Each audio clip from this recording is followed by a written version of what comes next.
विक्रम ठाकुर जी हमारे प्रदेश के उपाध्यक्ष हैं, और हमारे बड़े भाई शशि परमार जी, भाई सत्यव्रत शास्त्री जी, राकेश शर्मा जी, सम्मानित मंच और मेरे सामने बैठे मेरे पिता तुल्य बुजुर्गों, मातर शक्ति, सभी कार्यकर्ताओं को प्रणाम करती हूँ, नमन करती हूँ। 2 मिनट में ही अपनी बात को समाप्त करूंगी,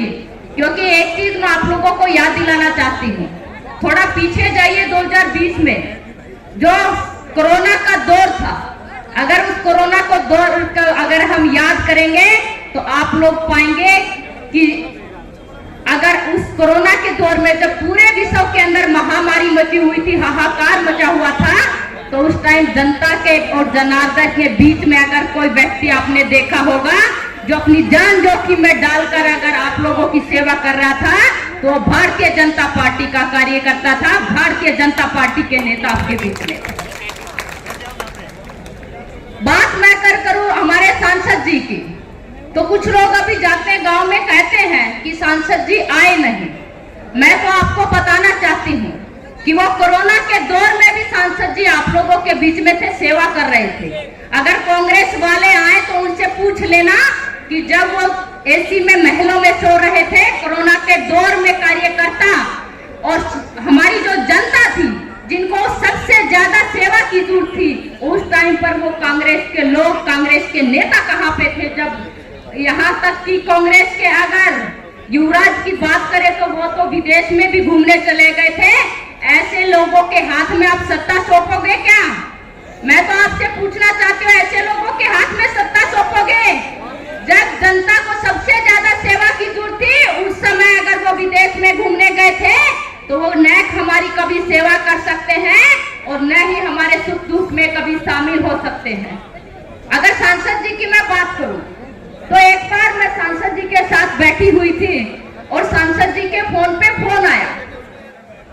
अपने आसपास गांव के ही जानने वाले थे,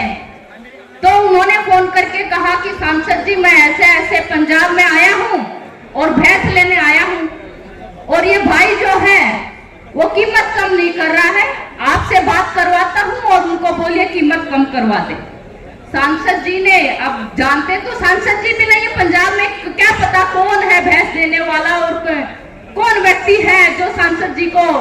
पहचानेगा, लेकिन कॉन्फिडेंस देखिए, विश्वास देखिए,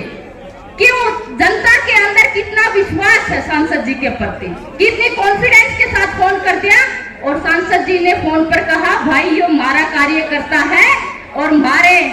हमारी लोकसभा के हमारे ये कार्यकर्ता हैं, तो उनको आप जितना कम हो सकता है कम कर दीजिए। बाकी अगर आपको लगता है कि थोड़ा बहुत अगर छूट हो सकती है तो थोड़ा बहुत मैं भी कर दूंगा, चाहे पेटीएम कर दूं किसी भी तरह।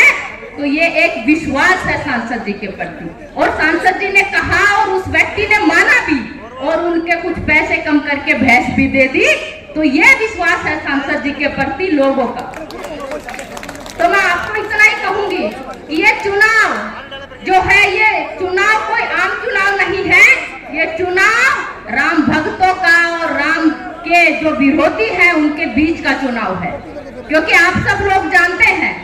कि राम भक्तों की अगर बात करें तो कार सेवकों ने कितनी शहादत के बाद हमारा राम मंदिर बना है, कितने कार सेवकों ने अपनी शहादत दी थी, उस चीज को हम कभी नहीं भूल सकते।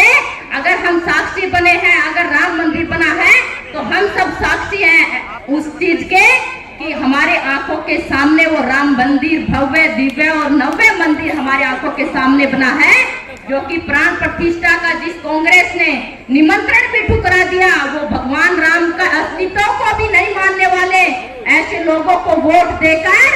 आप आगे मत बढ़ाइए। इतना ही आग्रह करूंगी कि सांसद चौधरी धर्मवीर सिंह जी को भारी बहुमत से 25 तारीख को